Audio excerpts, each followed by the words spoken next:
Vivenciei esse local uma vez com um mantra. Repeti o mantra por alguns dias e quando parei, ele de repente ecoou como se eu estivesse rodeado pelo coro do tabernáculo mórmon. Milhares de vozes vindas de todas as direções, voltando no tempo, todas repetindo o mantra. Fiquei tomado por ele. Pensei que alguém estava me acionando, que eles tinham um rádio ligado na sala ao lado ou algo semelhante. Não conseguia acreditar que tinha sintonizado com aquele outro espaço onde o mantra é sempre entoado. Então, sugiro que será muito bom se vocês experimentarem a prática do mantra. E sugiro que poderá ser útil a vocês experimentar com a prática do sacrifício. Ambos, o mantra e o sacrifício, representam maneiras de transformar as nossas vidas em oferendas. Existe um anseio profundo dentro de nós para completar a roda do sacrifício, para fechar o círculo e, através do nosso sacrifício, mergulhar em Brahman, mergulhar no vácuo. Sacrifício e mantra são modos de sacralizarmos as nossas vidas, maneiras de tornar manifesto o nosso anseio de ficarmos livres e, com isso, nos tornarmos co-conspiradores com a nossa própria dissolução. À medida que testemunhei a minha própria vida, cada vez mais como uma oferenda, outras coisas nela passaram a ter menos importância para mim.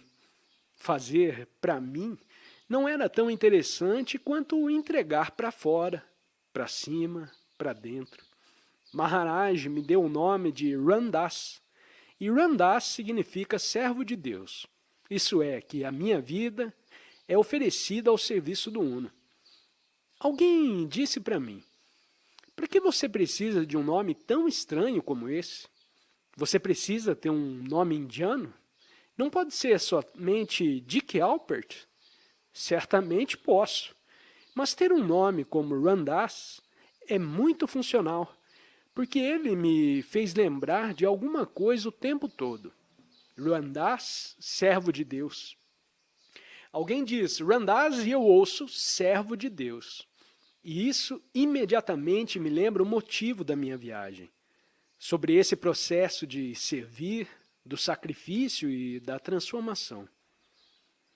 Algumas vezes, quando eu estava com Maharaj, ele dizia alguma coisa para o Ram Dass, e eu estava ocupado sendo Dick Alpert, e sentia como se ele estivesse se dirigindo a alguém por cima do meu ombro. Talvez ele estivesse falando com alguém que eu seria quando cessasse de ser quem eu achava que era. E quando eu me tornasse isso, então todos os meus atos estariam destinados a transformar o meu próprio ser, e também a todos os outros. A oferenda final que fazemos é o sacrifício das nossas próprias viagens pessoais, de todas as coisas que pensamos que somos. Nossos corpos, nossas personalidades, nossos sentidos e nossos sentimentos. E então, com a crescente liberdade que isso traz, chegamos a um reconhecimento mais profundo de Brahman, daquilo que está por trás, daquilo que é o não ser, daquilo que é a fonte da qual tudo se mantém alimentado. E com o total reconhecimento dessa raiz espiritual do universo, o sacrifício assume ainda um outro aspecto. Ele se torna o sacrifício da própria forma, o sacrifício de toda vibração mundana, o sacrifício de toda a vida e de toda a existência como a conhecemos, no espírito. É como se estivéssemos vertendo tudo na boca de Brahman, no fogo que é Brahman. Estamos despejando ali dentro e todos os nossos esforços, cada ato das nossas vidas, se torna essa única oferenda. Estamos, na verdade, voltando nós mesmos para dentro, até finalmente sermos o Atman, sermos a luz interior, sermos a consciência, sermos a amplidão, sermos a presença, sermos a... Obrigado por ter assistido a mais esse vídeo. Deixo o convite para você se inscrever no canal e compartilhar o conteúdo com quem você achar que precisa ouvir essa mensagem. Um grande abraço e até o próximo vídeo.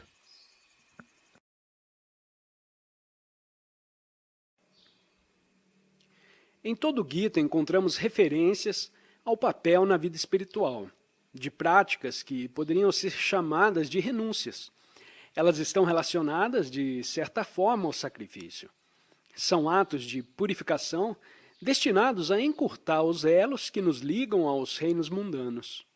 O Gita não entra nessas práticas em tantos detalhes como poderíamos esperar, devido à suposição subjacente de que todos já as conheciam. O Gita não foi escrito com a nossa mentalidade atual da Kali Yuga. A mentalidade da Era das Trevas na qual vivemos, um período em que ficamos totalmente perdidos nas coisas do mundo. O Gita assume que Arjuna já conhecia e praticava todos os atos de purificação que a maioria de nós está somente começando a considerar.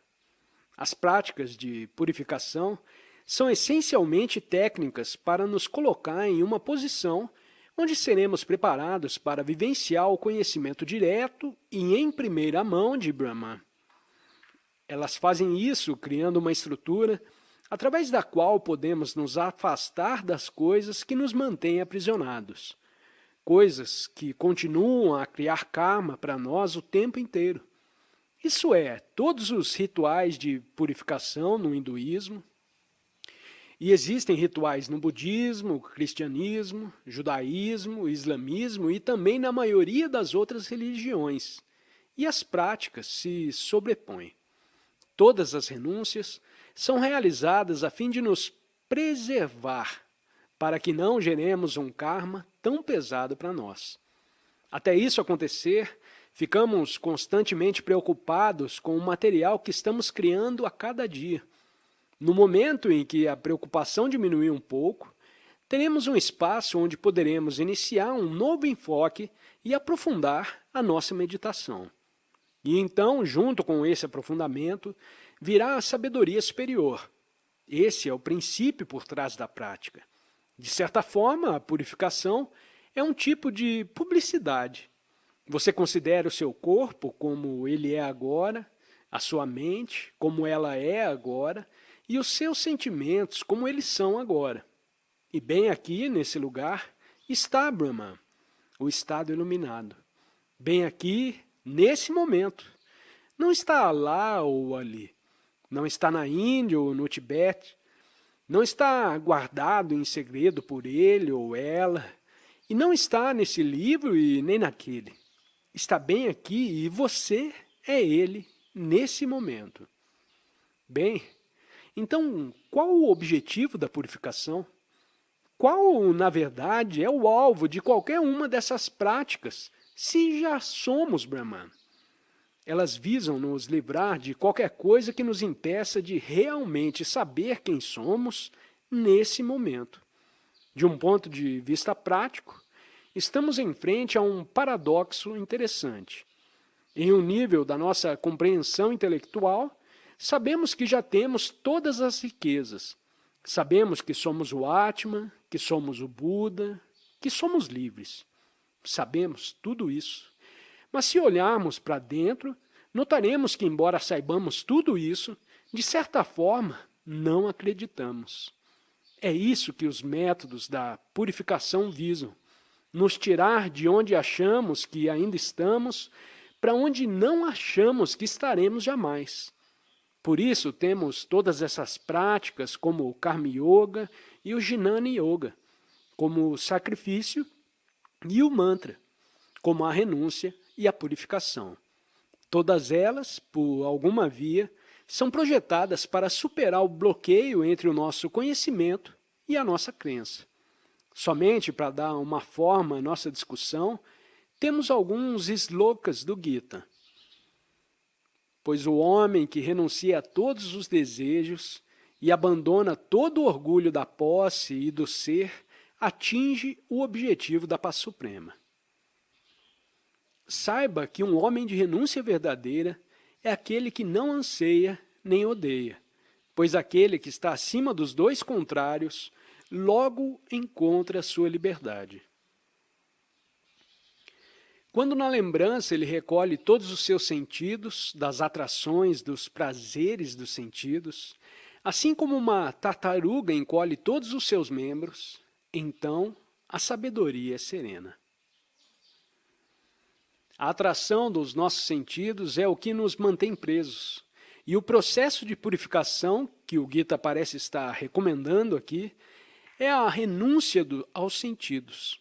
Separar os sentidos dos seus objetos usuais, pois os sentidos perambulam aqui e acolá. Lembre-se de que Buddhi, que é a alma, pode ser puxada para baixo pela mente inferior, manas, que por sua vez pode ser capturada por índrias, os sentidos, que estão fixados nos objetos dos sentidos. São estes os níveis. Existe um objeto do sentido, um sentido, uma mente que conhece o sentido e existe uma mente superior, que pode ficar presa na influência mundana exterior, que pode ser tragada pela mente pensante e pelos sentidos. Se ela resiste à influência dos sentidos, ao se recolher e se voltar para dentro, ela se torna, pelo contrário, um reconhecedor do Atma. Esse processo é promovido pelos nossos atos de purificação. Obrigado por ter assistido a mais esse vídeo. Deixo o convite para você se inscrever no canal e compartilhar o conteúdo com quem você achar que precisa ouvir essa mensagem. Um grande abraço e até o próximo vídeo.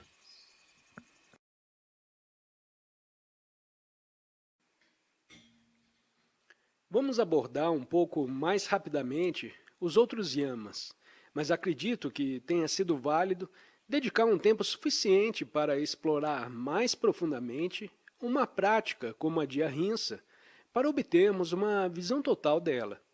Poderemos facilitar a maneira como aceitamos essas práticas, a princípio sem entrar em conflito com os assuntos que realmente combatemos, quando tentamos implementá-las em nossas vidas.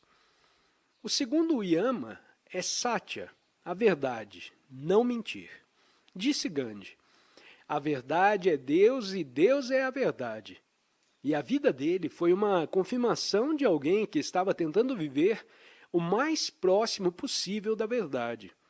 Uma vez, uma mulher foi procurar Gandhi, levando seu filho pequeno, e pediu, Mahatmaji, por favor, diga ao meu menino para parar de comer açúcar. Gandhi respondeu à mãe, volte daqui a 3 dias. 3 dias depois, a mulher e o menino voltaram, e o Mahatma Gandhi disse para o menino, pare de comer açúcar. A mulher ficou confusa e perguntou, por que foi necessário que retornássemos somente depois de 3 dias para que dissesse isso ao meu filho? Gandhi respondeu, há 3 dias eu não tinha parado de comer açúcar. Isso coloca obstáculos bem elevados. É um alto nível de veracidade a ser exigido de nós mesmos, e a prática de Satya está ligada a moldar nossas vidas nesse nível de verdade interno. Mas no ponto em que a maioria de nós se encontra, não temos uma conexão profunda o suficiente com a verdade para sermos corretos em cada nível, mas podemos começar sendo corretos naqueles que conseguirmos. Aprenderemos a ouvir a verdade e a viver pela verdade, mesmo que isso implique em algum custo para nós. Mahatma Gandhi estava uma vez conduzindo uma marcha. Várias pessoas tinham deixado seus empregos e vindo de longas distâncias para participar dela. Mas após o primeiro dia, Gandhi chamou seus representantes e disse, isso está errado. Essa marcha não é uma boa ideia. Vou dissolvê-la. Os representantes ficaram transtornados e responderam, mas Gandhiji, não faça isso. As pessoas vieram de vários lugares para tomar parte na marcha. Não podemos interromper agora. E Gandhi respondeu, eu não conheço a verdade absoluta. Somente Deus a conhece. Sou humano. Conheço somente a verdade relativa. E isso muda de dia para dia. O meu compromisso deve ser com a verdade e não com a consciência. Isso é, devo honrar o meu compromisso com a verdade, mesmo que isso signifique reverter meu comportamento em relação a ela. Com frequência, descobrimos que, à medida que prosseguimos alegremente em nosso caminho espiritual, temos de reverter nossas atitudes se quisermos permanecer fiéis à nossa verdade. Descobrir o nosso Dharma lembra um pouco a descoberta de um campo flutuante. Ele nunca é o mesmo. Está sempre mudando a sua localização. Vocês acham que sabem qual é a sua rota? Acabaram de adquirir seu equipamento, camas e distintivos, tudo de acordo com seu nível. E de repente, o cenário muda e tudo acaba. O que fazer? O meu compromisso deve ser com a verdade e não com a consistência.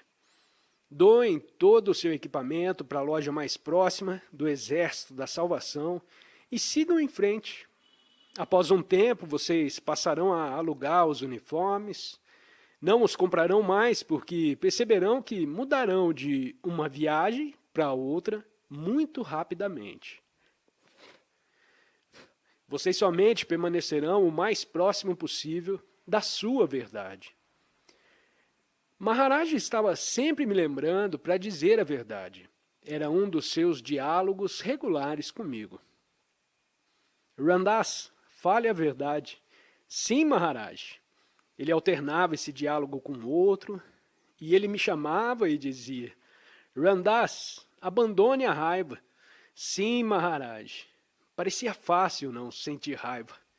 Ele continuava a alternar as duas injunções. Ramdas, fale a verdade. Ramdas, abandone a raiva. Mas no templo havia todos aqueles ocidentais que tinham vindo para a Índia comigo. Era uma falha minha eles terem vindo. Maharaj me aconselhara a não falar dele para ninguém, mas eu falara. E agora eles estavam ali, todos se apoiando em mim, e eu estava realmente sendo interceptado por eles, quando na verdade queria estar com os indianos. Por isso estava começando a detestar todos eles. Então comecei a considerar as instruções do Maharaj e pensei, o Senhor sabe, a verdade é que eu realmente não gosto dessas pessoas. Queria fazer o que o Maharaj dissera, e não abrigar a raiva em mim. Por outro lado, tudo o que sempre fizera no passado foi ser um bom menino e pretender não ficar com raiva. Tinha abdicado da verdade para não parecer raivoso, mas por dentro eu era um caldeirão permanentemente fervente. Então decidi, por que não faço tudo diferente dessa vez? Para mudar, direi a verdade, e a verdade é que não consigo suportar nenhuma dessas pessoas. Então comecei a ser realmente honesto. Alguém entrava no meu quarto, eu olhava para ele e dizia, saia já daqui, você não me faz bem. A pessoa respondia, o que foi que eu fiz? E eu dizia, não sei, você é legal. Bem, após 2 semanas de dizer a verdade, eu não estava falando com nenhum deles. E todos estavam prontos para me mandar pentear macacos. Nós, ocidentais, ficamos em um hotel na cidade e todos os dias íamos de ônibus para o templo. Aconteceu de, naquela época, eu estar realizando uma tapásia, que era de não tocar em dinheiro. É uma austeridade interessante de realizar, porque você começa a compreender como o fato de ter um trocado no bolso é um jogo poderoso. Sem ele, tudo fica fora do alcance. Você não pode suspirar por um sorvete se não tiver dinheiro. Além disso, fica dependente. Precisa de alguém com uma bolsa para levar o seu dinheiro se quiser almoçar ou pegar um ônibus. Mas nesse ponto dos meus relacionamentos, eu estava tão zangado com todos que nem deixaria que alguém pagasse o ônibus para mim. O que significava que tinha de caminhar até o templo, isso é, 12 quilômetros. Então, eu andava até o templo. Era realmente uma bela caminhada, atravessando colinas verdes e bosques. Mas eu estava tão zangado com todos que não percebia a paisagem. Estava ocupado, me sentindo furioso durante todo o percurso, porque eles já estavam no templo, aproveitando a presença de Maharaj, enquanto eu gastava horas caminhando. E tudo porque eu era tão bom que não estava tocando em dinheiro. Mas certamente não deixaria nenhum daqueles safados pagar a minha passagem. Quando chegava no templo, eu estava fervendo. Eu chegava logo depois de terem almoçado. Um dos companheiros, com quem eu estava particularmente furioso, trouxe um prato de comida e se sentou bem na minha frente.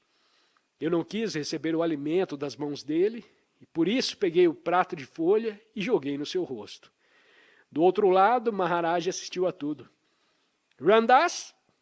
Atravessei o salão e me sentei diante dele, e ele perguntou, há alguma coisa que está te perturbando? E eu disse que sim. Não consigo enfrentar o Adharma, não consigo suportar isso em todos nós, que nos leva a uma ilusão mais profunda. Não consigo suportar isso neles. Eles são tão impuros. Não consigo suportar isso em mim. Na verdade, odeio a todos no mundo, exceto o Senhor. E então, comecei a chorar. Não somente a chorar, mas realmente a soluçar e lamentar. Maharaj tentou me consolar. Acariciou a minha cabeça, levantou-se para apanhar leite e me alimentou. Ele estava chorando e eu me lamentava de dor. Quando terminei com meu lamento, ele me disse, pensei ter-lhe dito que não abrigasse a raiva.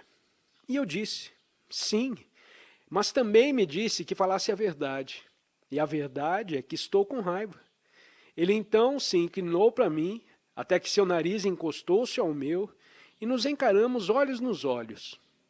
Abandone a raiva e fale a verdade. Comecei a retrucar, mas, porém, naquele momento, compreendi minha situação. Ia dizer a ele que eu não sou assim, e naquele instante vi diante de mim a imagem de um caixão, e no caixão estava uma imagem de quem eu pensava ser. E o Maharaj estava dizendo para mim, estou lhe mostrando quem você é, e quem você será após ter acabado com quem pensa que é. Então olhei para todas aquelas pessoas, todas a quem detestava, e vi que um pouco além da superfície, com uma pequena mudança no olhar, eu as amava incrivelmente. De repente vi que a única razão de estar zangado com elas era porque eu tinha um modelo de como eu pensava que deveria ser, que era diferente do que acontecia. Como você pode se zangar com alguém por ser o que ela é? Estará tentando brincar de Deus? Eles estão somente sendo aquilo que Deus as fez. Por que você se zangou? Alguém está mentindo para você? Elas estão somente engajadas em sua viagem kármica. Por que você está transtornado? Bem, não achei que estavam mentindo para mim. Oh, as expectativas. Esse é o seu problema.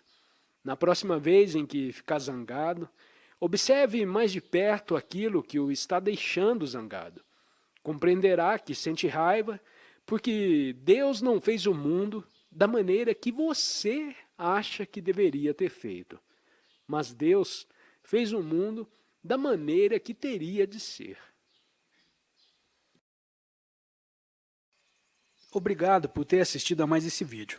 Deixo o convite para você se inscrever no canal e compartilhar o conteúdo com quem você achar que precisa ouvir essa mensagem.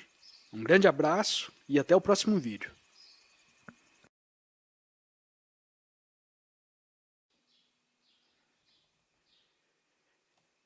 A prática de Satya requer que em todos os nossos atos, no trato com as outras pessoas, na direção do nosso curso espiritual, qualquer que seja ela, permaneçamos o mais próximo da verdade que pudermos.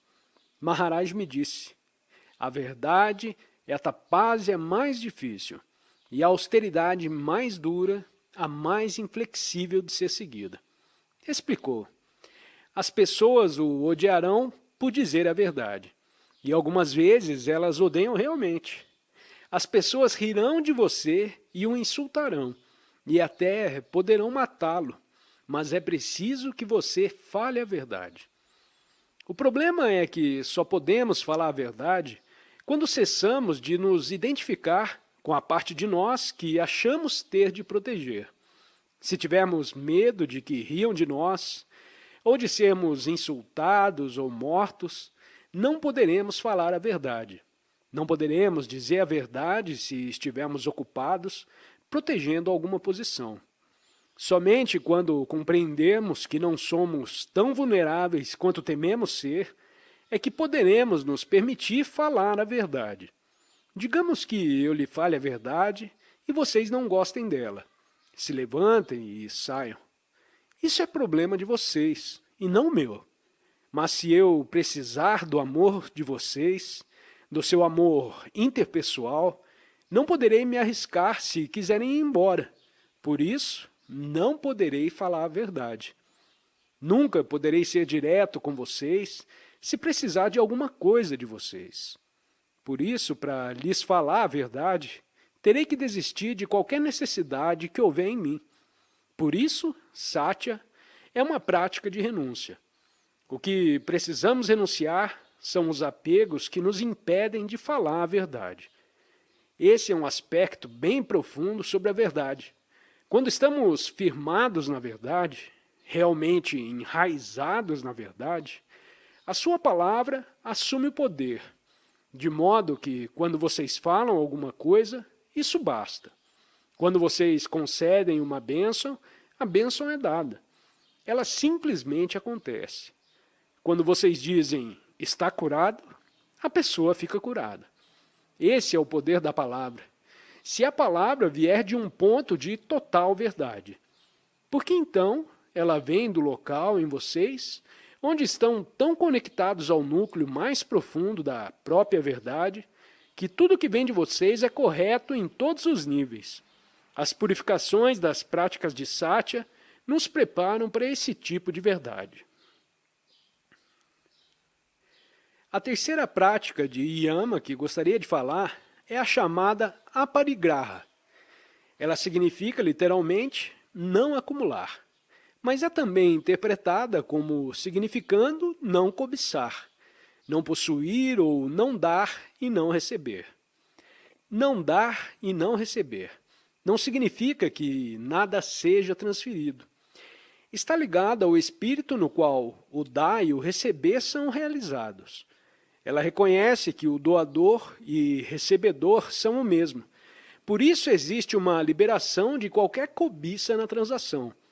Esse é o núcleo da prática de aparigraha. Eu costumava tergiversar um pouco com meu pai, sempre em torno do assunto de dinheiro. Meu pai era uma pessoa carinhosa, maravilhosa e rica. E eu era um rapaz carinhoso, maravilhoso e pobre. Ele me perguntava, Rich, que é um nome engraçado para ser considerado diminutivo de Richard, está precisando de alguma coisa? E eu sempre respondia, não. Ele nunca dizia, Rich, aqui estão $1000, ao que eu diria, obrigado. Mas ele perguntava, está precisando de alguma coisa? Tudo o que eu tinha que responder era, sim, preciso de $1000, e eu os teria. Mas se eu pedisse aqueles $1000, viriam envoltos com vários fios, como uma fina teia de aranha. Fios como, esse menino ainda precisa de mim. Ou, esse menino ainda não conseguiu ganhar dinheiro para ter uma vida decente. Ou, tudo o que eles querem de mim é o meu dinheiro. Com toda essa paranoia ligada ao dinheiro, a maioria de nós não consegue se permitir entrar no negócio de dar e receber. A maior parte do nosso doar, em grande parte do tempo, acontece porque queremos algo em troca. Isso não é generosidade, é cobiça. Mesmo que não esperemos algo material, no mínimo esperamos que alguém aprecie o nosso gesto. Queremos que nos agradeçam por isso. Ou talvez queiramos o retorno de ter uma boa imagem de nós mesmos, como um doador. Mesmo que doemos anonimamente, é somente uma publicidade mais sutil. Vejam como sou bom. Eu doei anonimamente. Compreenderam? Outro alimento para o ego. Ao lidar com dinheiro, é aconselhável tentar adotar a noção de que vocês são meramente o contabilista da firma. Não é um dinheiro seu. Vocês estão ali para administrá-lo de maneira responsável.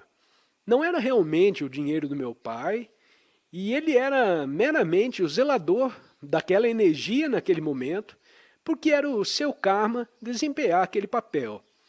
É karma seu lidar com o seu dinheiro ou com qualquer outra face no mercado da energia que lhe tenha sido destinado. Mas a energia não lhe pertence. Todos nós estamos somente movimentando a energia de Deus, passando-a de mão em mão. As pessoas com frequência me trazem pequenos presentes. Ocasionalmente, alguém deseja me dar alguma coisa e acho que posso receber, porque sinto que elas desejam alguma coisa ao me darem o presente. Outras, simplesmente, possuem uma coisa bonita que desejam partilhar comigo. Então recebo o presente e o uso por um tempo, e depois o passo adiante para alguém. É somente um partilhar de energia. Não é sua e nem minha. Então, de quem ela é? Obrigado por ter assistido a mais esse vídeo. Deixo o convite para você se inscrever no canal e compartilhar o conteúdo com quem você achar que precisa ouvir essa mensagem. Um grande abraço e até o próximo vídeo.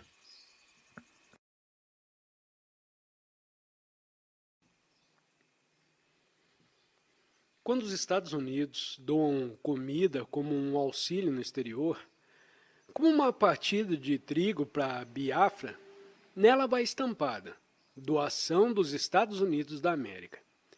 É como se estivéssemos exigindo gratidão. E no final, todos acabam nos odiando e não conseguimos compreender por quê. Em primeiro lugar, porque não é um presente nosso. O trigo é de Deus. Por que estamos fazendo um grande alarde sobre isso? Porque ele cresce em nossa terra. Nossa terra?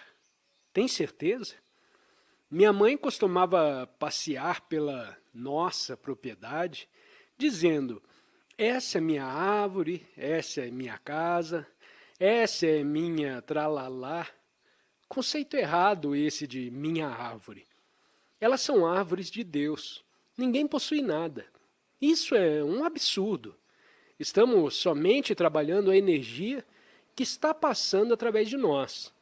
Se temos energia, somos responsáveis por ela.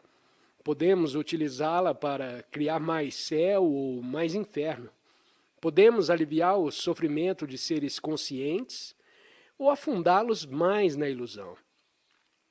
A maneira como a utilizaremos dependerá se pensamos que a energia nos pertence e se pensamos que os outros seres são nós.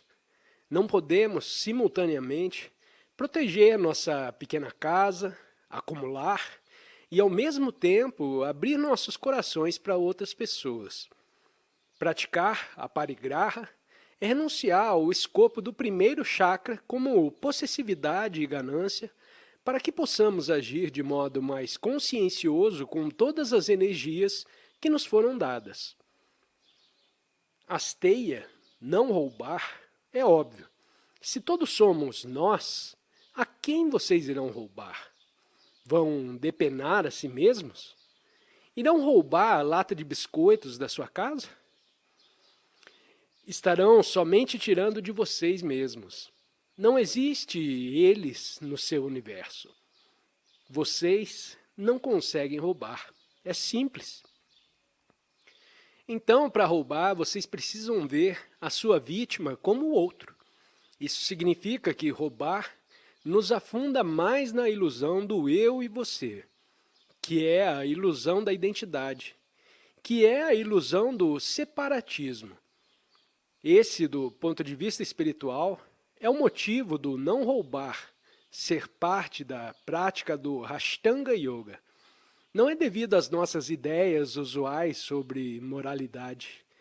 É porque, para roubar, temos de ver a outra pessoa como ela, o que exclui a visão de vê-la como nós. Isso nos afasta do único sem rodeios. Quando vocês atingem um ponto em que são absolutamente íntegros em seus relacionamentos com as outras pessoas, começam a reconhecer que o aspecto divertido não é se sentir paranoico o tempo todo. Existe uma sensação de liberdade em vocês, compreenderem que realmente não desejam criar tudo aquilo que provém de manter relacionamentos com as outras pessoas que possuem elementos de desonestidade inserido nelas. É como a diferença de sentir que atravessaram a fronteira auxiliados pelos entorpecentes e depois atravessá-la sem os entorpecentes. Devido ao meu nefasto passado psicodélico, fiquei na lista por um longo tempo, e quando os agentes da alfândega pinçavam o meu nome, as luzes se acendiam, campainhas tocavam e os agentes corriam para os telefones, porque eu era realmente um mau elemento. Então começavam a vistoriar tudo que eu carregava. Olhavam dentro dos meus tênis e viravam todos os bolsos das calças para o lado de fora. E eu ficava sentado, repetindo mantras e me divertindo com toda aquela cena. Eu observava bons servidores públicos realizando seu trabalho. Após um tempo, eles notaram que eu não estava me preocupando com toda a paranoia que aquele tipo de cena geralmente cria. E terminamos ficando amigos. Levava cerca de 2 horas, mas tudo bem, a gente aprende a andar mais devagar. Afinal, como diz Maharaj, todos fingimos. Para evitar nos separar das outras pessoas, paramos de afastá-las. Praticamos asteia e, embora eu pense que a maioria de nós já renunciou ao roubo na forma mais literal e óbvia, a prática de asteia no Ashtanga Yoga vai bem mais fundo do que somente isso. É uma prática bem mais sutil. Não é somente o lado físico, como não roubar a carteira de alguém. Praticar asteia inclui coisas como não aceitar um elogio não merecido e não receber créditos pelas ideias de uma outra pessoa. Significa, no sentido mais amplo possível, não se apropriar de nada, material ou não, que não seja seu por direito. Isso é asteia. Obrigado por ter assistido a mais esse vídeo. Deixo o convite para você se inscrever no canal e compartilhar o conteúdo com quem você achar que precisa ouvir essa mensagem. Um grande abraço e até o próximo vídeo.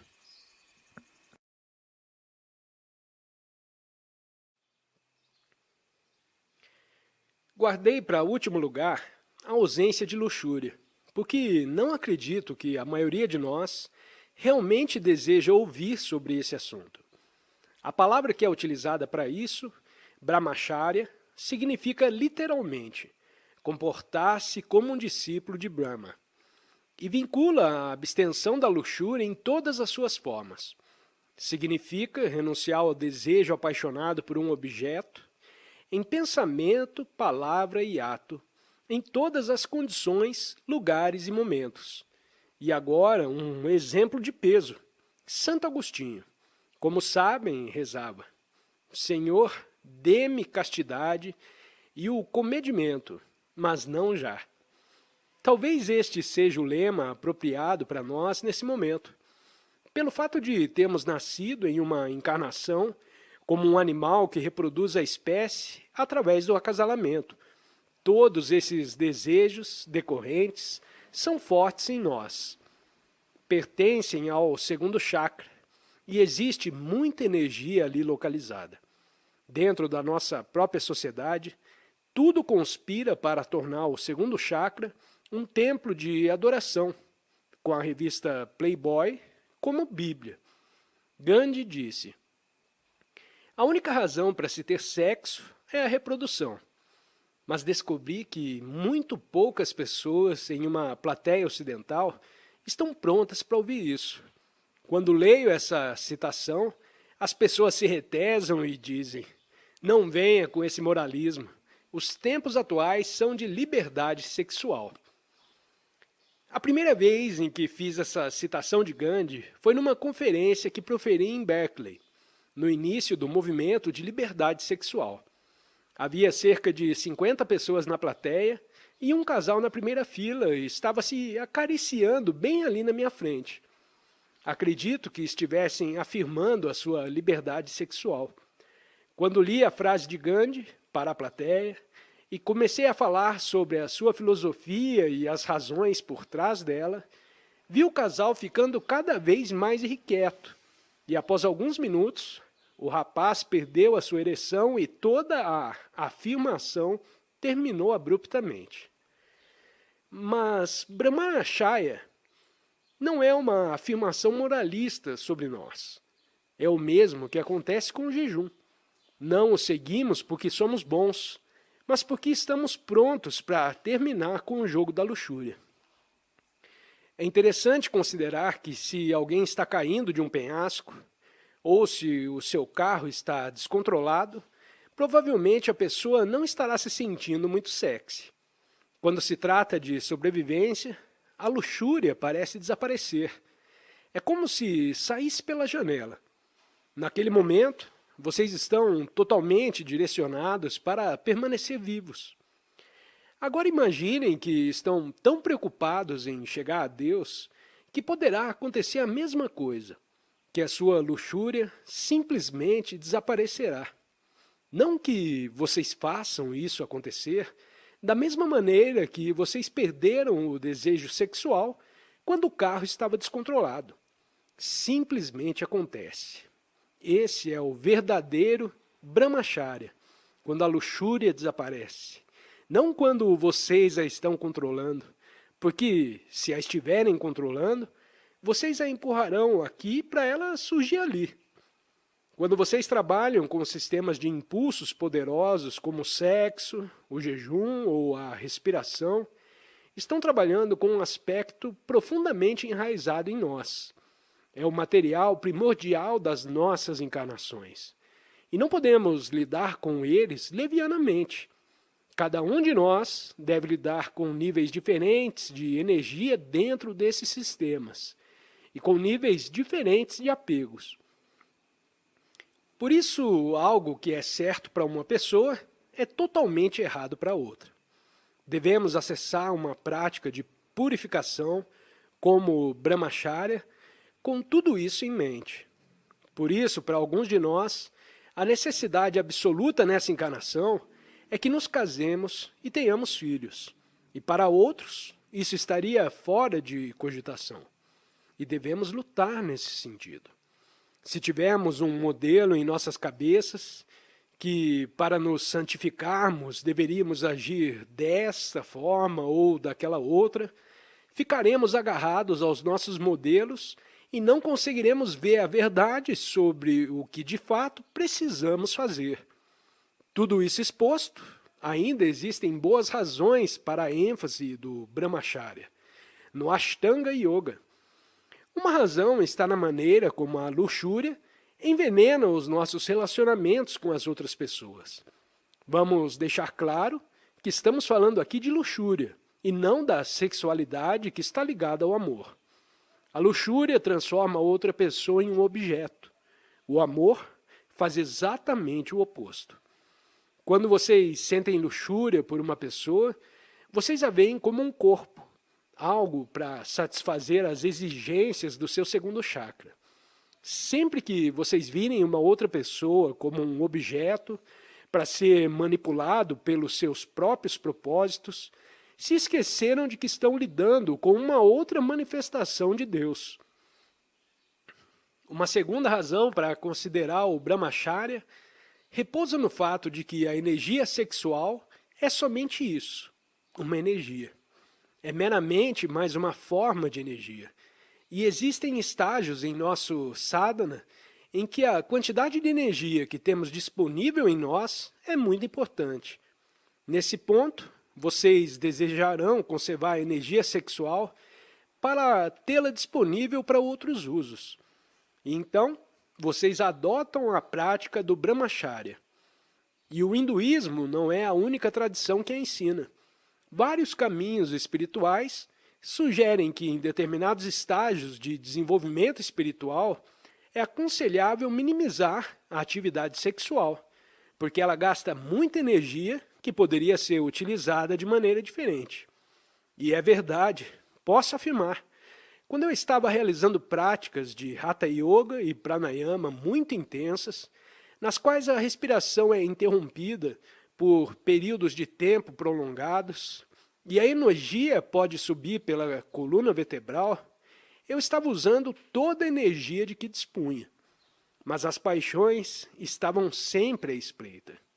Embora estivesse ingerindo alimentos sattvic, leves e puros, e estivesse vivendo num ambiente bem assexuado, em um templo na Índia, mesmo assim, ocasionalmente os fluidos sexuais fluíam e acontecia um sonho molhado ou uma masturbação. Por um tempo depois disso acontecer, toda a minha prática de pranayama mudava. Simplesmente não funcionava bem. As energias não estavam disponíveis para ela. Pude ver, por mim mesmo, a razão para a prática do Brahmacharya. Tinha vivenciado evidências da maneira como o processo funcionava.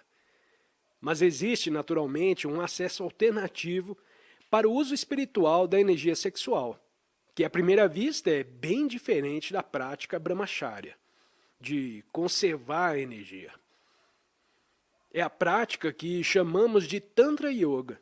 Independente da imagem compuscada que esse nome possa despertar em vocês, o Tantra é, na verdade, uma forma altamente técnica da atividade sexual espiritualizada.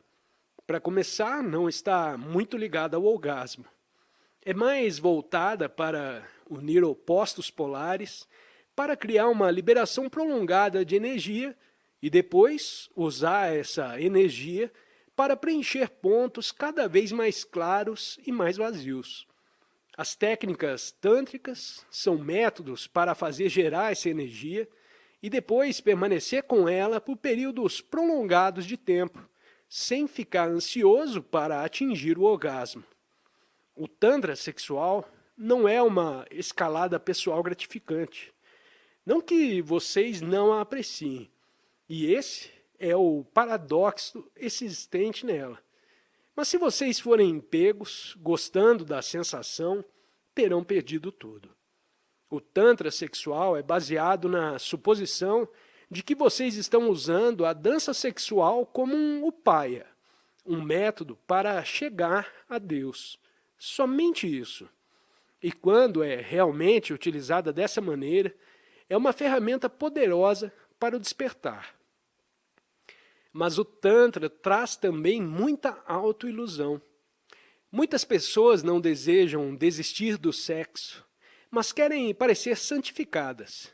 E por isso dizem, estou seguindo o Tantra. Certamente é verdade que toda energia no universo, incluindo a energia sexual, é sua de alguma maneira.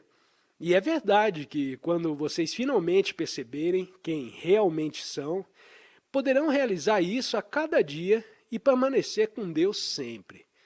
Mas até chegarem a esse ponto, as práticas sexuais tântricas são como brincar com fogo. Vocês precisarão estar bem conscientes para usar o Tantra como uma prática e não como uma diversão. O fato de haver mestres tântricos que conseguem não significa que seja fácil. Como Kalu Rinpoche gostava de comentar sobre Trungpa e seus alunos, quando você chega ao alto de uma montanha com um pássaro e o pássaro voa, não pense que você também pode voar.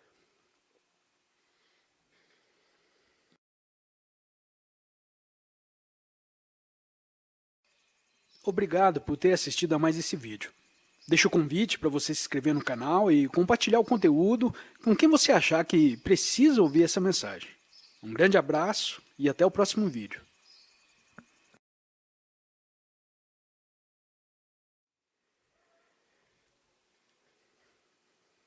Existe mais uma razão para incluir o Brahmacharya na lista dos yamas.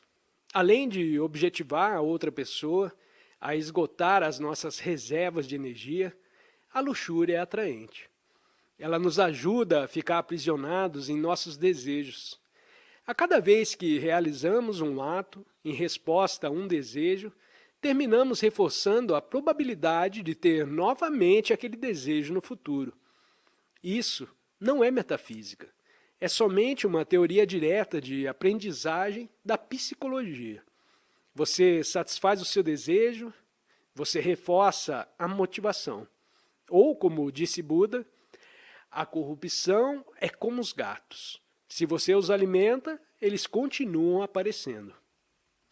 A cada vez que nos perdemos pensando que somos aquele que deseja, alimentamos o desejo. Se eu como uma pizza e me ocupo sendo aquele que come a pizza e me delicio com ela, aumenta a probabilidade de desejar uma pizza no futuro. Mas existe uma outra maneira de comer a pizza. Se enquanto estiver comendo a pizza, eu permanecer ali comendo, mas não pensar que sou aquele que come a pizza, e se, embora o prazer de comer a pizza esteja ali, não estou pensando que sou aquele que degusta a pizza, então o meu espaço em torno do ato de comer aquela pizza não está me atraindo. Pelo contrário, ele estará me afastando cada vez mais do meu apego em ser o comedor da pizza. E, portanto, estará minimizando a probabilidade de que a minha atenção seja atraída pelo cheiro desprendido por cada casa de pizza enquanto desço pela rua. O mesmo ato, mas totalmente diferente. O mesmo acontece com a sexualidade.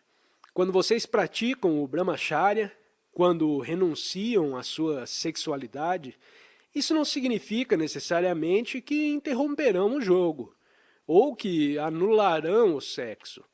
Brahmacharya é menos mudar o que vocês fazem em relação à sexualidade do que desenvolver uma postura perceptual diferente em relação às suas ações, de modo que essas ações os alimentem para o seu despertar em vez de levá-los de volta a dormir.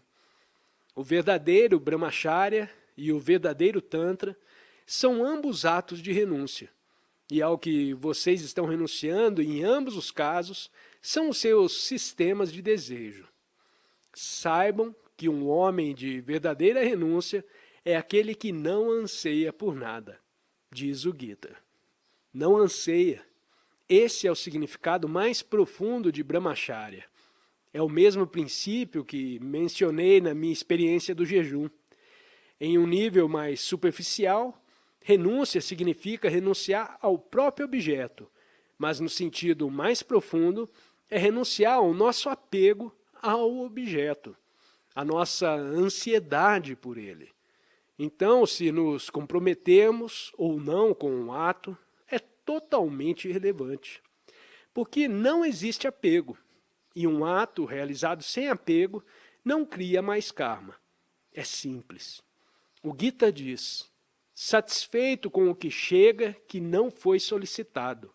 Até o agir, ele não tem limites. Bem, esta é uma visão geral desse sistema único, o Ashtanga Yoga, e da maneira como ele utiliza as práticas da renúncia e da purificação. Ao observarmos nossas próprias vidas em relação a esse sistema, começamos a apreciar a sutileza das práticas e a intensidade da nossa dança com todos esses sistemas de desejo que possuímos.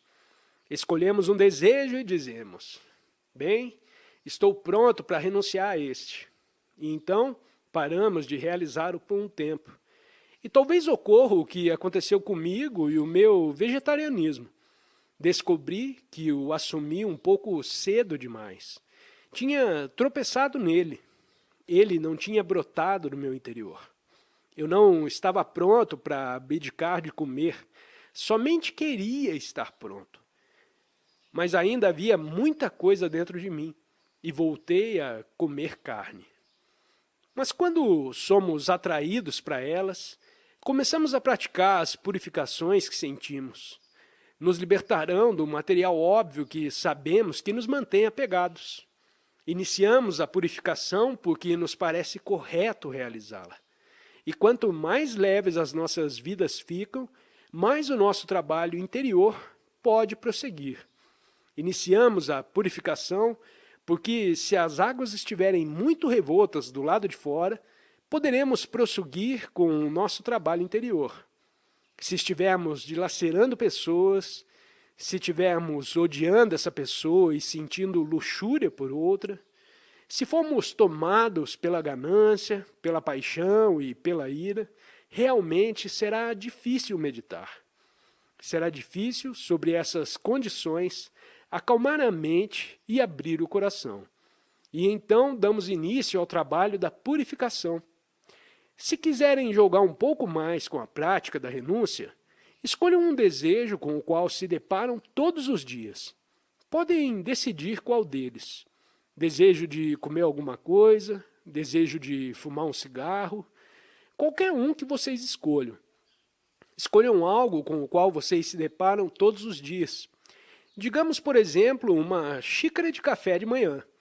E por um dia, suprimam-no. No dia seguinte, tomem mais o que geralmente fariam. Tomem 2 xícaras de café. Comecem a estudar as suas reações. Notem a diferença nos seus sentimentos em relação ao desejo no primeiro dia e no segundo. Talvez, em outro momento, vocês escolham 2 desejos com os quais trabalharão. Um dia suprimam um e satisfaçam duplamente o outro. E depois invertam as escolhas. Tentem ficar bem atentos ao que se passa em suas mentes sobre isso. Se mantiverem um diário, façam anotações. Comecem a se relacionar com seus desejos como algo que podem investigar e não como coisas que lhes sugam totalmente durante todo o tempo, coisas que os consomem. Iniciem um relacionamento amigável com os seus desejos. Joguem com eles no lugar de serem sempre dirigidos por eles. Os desejos podem ser divertidos se os observamos em vez de reagir mecanicamente a eles. O jogo da renúncia e da purificação é um experimento sobre a rapidez com que poderemos nos desembaraçar de permanecer atados aos nossos sistemas de desejo. Notem que não é uma questão de se livrar dos desejos. Não compreendam errado. Confiem em mim, os desejos não vão embora. Estaremos somente afrouxando a sua pressão sobre nós, compreendendo mais sobre eles, para que possamos vê-lo em algum tipo de contexto. A renúncia é semelhante ao restante das nossas práticas. Estamos comprometidos com um tipo de sistema de degustação. Experimentamos várias práticas e nos perguntamos: estou pronto para esta? Ficamos em silêncio e ouvimos. Então tomamos a decisão de renunciar, ou de prosseguir por um tempo com as coisas como elas estão.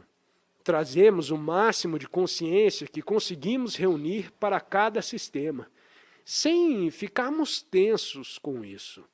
Simplesmente continuamos a viver conosco, tão honestos e conscientemente quanto pudermos. Obrigado por ter assistido a mais esse vídeo. Deixo o convite para você se inscrever no canal e compartilhar o conteúdo com quem você achar que precisa ouvir essa mensagem. Um grande abraço e até o próximo vídeo.